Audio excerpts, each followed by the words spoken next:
बीमा अस्पताल सोनागिरी भोपाल में आज श्रमिकों ने उचित इलाज न मिल पाने की वजह से अस्पताल प्रबंधन के खिलाफ नारेबाजी करते हुए प्रदर्शन किया। श्रमिकों का आरोप है कि भोपाल का बीमा अस्पताल मध्य प्रदेश का सबसे बड़ा अस्पताल है, लेकिन अस्पताल प्रबंधन की लापरवाही की वजह से श्रमिकों को उचित इलाज नहीं मिल पाता है। गौरतलब हो कि इस अस्पताल का संचालन 1 वर्ष पहले तक राज्य सरकार के द्वारा किया जा रहा था, लेकिन अब इस अस्पताल को केंद्र सरकार ने अपने अधीन कर लिया, परंतु किसी भी प्रकार की कोई सुविधा दिए बिना। इस अस्पताल में ना तो कोई मशीन है और यहाँ तक कि एक्सरे मशीन भी सही नहीं रहती। इन्हीं सब समस्याओं को लेकर आज भेल श्रमिक नेता दीपक गुप्ता की अगुवाई में श्रमिकों ने राज्य सरकार, केंद्र सरकार तथा अस्पताल प्रबंधन के खिलाफ नारेबाजी करते हुए प्रदर्शन किया और अस्पताल अधीक्षक को ज्ञापन सौंपा। कांग्रेस के वरिष्ठ नेता जेपी धनोपिया ने चेतावनी देते हुए आगाह किया है कि यदि 15 दिनों के अंदर अस्पताल प्रबंधन ने उचित इलाज करने की व्यवस्था नहीं की तो आने वाले समय में उग्र प्रदर्शन किया जाएगा।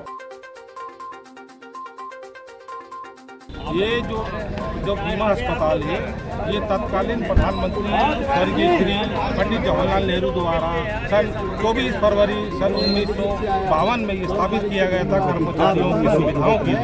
ये जो सुविधाएं पूर्व में तत्कालीन जो सरकार थी, जब कांग्रेस की सरकार थी, तब जो सुविधाएं मिलती थी वो मूलभूत सुविधाएं वर्तमान में क्षीण होते हुए दिख रही है। अभी आप जाएंगे अस्पताल के भीतर, आपको देखने को मिलेगा ना ठीक से बिस्तर है, गंदगी से भरा हुआ है। डॉक्टर के पास जाएंगे तो डॉक्टर आपके इलाज के लिए जो आगे स्पेशलिस्ट जो विशेषज्ञ डॉक्टर है उनको रेफर करते हैं, वो भी इनके द्वारा नहीं किया जा रहा है। यहाँ पे ना दवाइयाँ समय पे मिल रही हैं, कुछ भी सुविधाएं नहीं है। मूलभूत सुविधाओं से टोटल यहाँ कर्मचारी वंचित है, जो उनका अधिकार है। मैं आपको बता दूं, कर्मचारी का जो एक हिस्सा है 1.75 ये अपने वेतन में से कटवाते हैं, और जिनके यहाँ पे ये कर्मचारी है वो संस्था इनको 4.75 ये टोटल 6.5% इनके कर्मचारियों के वेतन में से कटता है, जो इनका अधिकार है, मूलभूत अधिकार है, इनको मिलना चाहिए। इसकी हम मांग करते हैं, शासन से, प्रशासन से मांग करते हैं कि जो यहाँ पे अनियमितता है इसके यहाँ आए और संज्ञान ले और इसको दुरुस्त करें।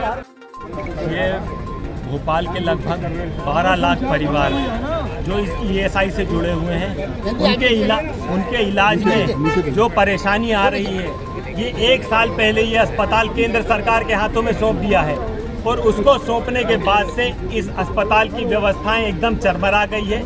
मजदूर यहाँ पहले से रिफ़र हो जाता था तो यहाँ इलाज नहीं होता था तो दूसरे अस्पताल में जाके यहीं के लोग डॉक्टर उसको भेज देते थे, मगर जब से ये केंद्र को गया है यहाँ पे इलाज के लिए ना उसका BP चेक हो पा रहा है, ना शुगर की जांच हो पा रही है, ना उसके कुछ सुविधा मिल पा रही। अभी 10 दिन पहले यहाँ एक श्रमिक की मौत हो गई, वो आया था, ये इनके पास हार्ट अटैक का ना इंजेक्शन था, ना इलाज था। तो ये प्रदेश जो कि प्रदेश में सरकारें मजदूरों के दम से बनती है, किसानों के दम से बनती है, और उन्हीं के लिए जो अस्पताल बना है उस अस्पताल में ऐसी सुविधा है कि वो मजदूर वहाँ जाके मर रहा है। लापरवाही किसकी है? केंद्र सरकार की? लापरवाही यहाँ पर राज्य सरकार की तो पहले थी ही, उसके बाद केंद्र सरकार की लापरवाही है और यहाँ के प्रशासन की लापरवाही है। हॉस्पिटल में वो किसकी लापरवाही है? भाजपा सरकार मुर्दाबाद, भाजपा सरकार मुर्दाबाद। ये प्राइवेट इलाज करवा रहे हैं, कौन से अधिकारी की यहाँ लापरवाही है? यहाँ से लेके और दिल्ली तक जो इनके अधिकारी बैठे हैं। और एक बात मैं और बताना चाहूँगा, सबकी लापरवाही है। 500 करोड़ 1 महीने का फंड केंद्र सरकार ने 500 करोड़ रुपए 1 महीने का फंड यहाँ पे भेजते हैं। उस बात को लेके एक ये यहाँ पे प्रदर्शन है नहीं है, और हर प्रकार की राजनीति को हम दूर रखते हुए सिर्फ गरीबों के लिए, मजदूरों के लिए, बीमारों के लिए हम सब यहाँ कांग्रेस के लोग इकट्ठे हुए हैं कि उनकी जो मूलभूत सुविधाएं जो केंद्र सरकार इस विकेंद्रीकरण को, इस भ्रष्टाचार के विकेंद्रीकरण को अब केंद्रीकरण में जो बदल रही है, और केंद्र सरकार सारे नियंत्रण अपने हाथ में रखकर और लोगों को अखबारों में, टीवी पर आयुष्मान कार्ड और ये योजना वो योजना, दिन भर विज्ञापन। आप अंदर चलकर देखिए, ये आप लोगों के काम की बात है। मीडिया को ये चीज़ दिखाना चाहिए, मीडिया को आंतरिक रूप जाना चाहिए।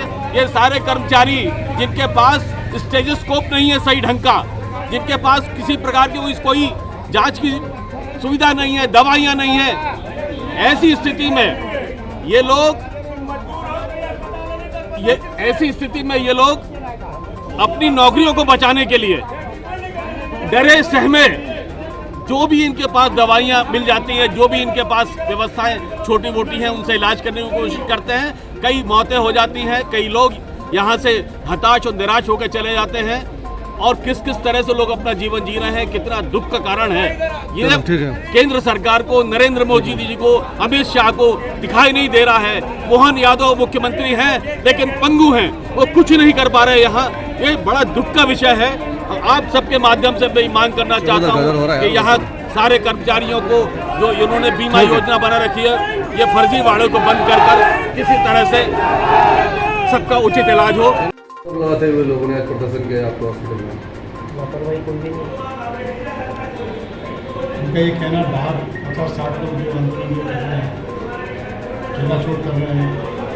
रेफर की बहुत समस्या आ रही है। सेकेंडरी केयर रेफरल के लिए मुख्यालय पत्र भेजा हुआ है और वेस्ट जोन में भी भेजा हुआ है, वहाँ से अनुमति अपील कर लिया गया। कुछ लोगों का ये कहना है कि चौधरी साहब से अगर मिलने के लिए 4-4 बार गार्ड लगा रखे, वो गार्ड नहीं है, उन्हें वो लोग हैं गुंडे, मिलने नहीं देते। सुरक्षा के लिए है, मेरे लिए आपके पास आने नहीं देते कुछ लोग, कहते हैं कि कुछ पेशेंट मिलना चाहता है आपसे, आप मिलने से संबंधित जो भी चीज़ें हैं मैं बुला के पूछ लेता हूँ बाहर। कुछ लोगों को 2 महीने से रेफर नहीं किया है सेकेंडरी केयर के लिए रेफरल व्यवस्था के लिए हम अस्पताल में भी अपनी सुविधाएं विकसित कर रहे हैं धीरे धीरे। हमारे यहाँ पे अभी पिछले महीने से हर महीने करीब 6 से 8-10 जनरल सर्जरी शुरू हो गई है। अपेंडिक्स आर्मिया सब ऑपरेट हो रहे हैं। धीरे धीरे अभी चीज़ें बढ़ेंगी आगे चल के और समय के साथ बेहतर होगी। जैसे कि सर बताया जा रहा है पब्लिक का पैसा है, तो उसमें ऐसी कोई आपत्ति नहीं होनी चाहिए कि जिसमें डिपार्टमेंट को कोई प्रॉब्लम है, तो आप क्या कहना चाहेंगे इसमें? हमारे यहाँ से सारा ट्रीटमेंट जो पॉसिबल है बेस्ट है वो दिया जाएगा। ज्ञापन दे के जाने वाला आप क्या बोलना चाहते हैं? ज्ञापन को देख लेता हूँ एक बार और जो बीमा के साथ कार्रवाई होगी उसके लिए आगे भेजूँगा। एक अधिनियम के अंतर्गत कुछ क्षेत्र में, इंडस्ट्रीज में, उद्योग में मजदूर काम करते हैं, उनको 21,000 रुपये तक के वेतन वाले लोगों के वेतन से पैसा काटा जाता है। उसमें इंश्योरेंस होता है, उसमें क्षतिपूर्ति होती है, दवाएं होती हैं, उनके परिवार की दवाएं होती हैं। लेकिन दुर्भाग्यपूर्ण स्थिति है कि मध्य प्रदेश में सबसे बड़ा हॉस्पिटल होने के बाद भी यहाँ पर न लोगों को इलाज मिलता है, न सुविधाएं मिलती हैं और हालात बद से बदतर हो चुके हैं। कभी कहते हैं कि स्टेट गवर्नमेंट जिम्मेदार है, कभी कहते हैं सेंट्रल जिम्मेदार है। मेरा कहना है कि मध्य प्रदेश में भारतीय जनता पार्टी सरकार है और केंद्र में भी कांग्रेस भारतीय जनता पार्टी सरकार है। ऐसे हालात में ESI डिस्पेंसरी लोगों को रेफर करने के लिए बात होना चाहिए, इलाज देना चाहिए। उसके लिए आज मजदूरों में बड़ा असंतोष है। यहाँ पर हमने यहाँ पर जो शैलेश चौधरी हैं CM यहाँ के इंचार्ज, उनको आज ज्ञापन दिया है। मजदूरों ने यहाँ पर इस बात के लिए अपना विरोध प्रकट किया है। न लोगों को रेफर करते हैं, न उनको दवाएं मिलती हैं, न उनके इलाज की सुविधाएं मिलती हैं। लोग बेचारे दर मारे मारे घूम रहे हैं। 5-6 महीने सोनोग्राफी नहीं हो पा रही है। हालात से बिगड़ चुके हैं। इसको लेकर हमने आज इसे कहा है, अगर इसमें इन्होंने आज आंदोलन के बाद इस पर कार्रवाई नहीं की, लोगों को रिफ्रेश करने का कार्यक्रम नहीं किया, और रिफ्रेश करना हमीदिया में और जेएसपी का अधिकार है क्या? वहाँ तो हम खुद भी डाल जाएंगे, हो जाएगा। मेरा कहना है कि ESI डिस्पेंसरी के साथ भोपाल के 50 प्राइवेट हॉस्पिटल जुड़े हुए हैं जो कैशलेस है, वहाँ रेफर करना चाहिए भाई, इलाज कराना चाहिए। उसकी मांग कर उन्होंने पूरा नहीं किया। आने वाले समय में इससे बड़ा आंदोलन करेंगे और निश्चित रूप से सरकार से बात करेंगे।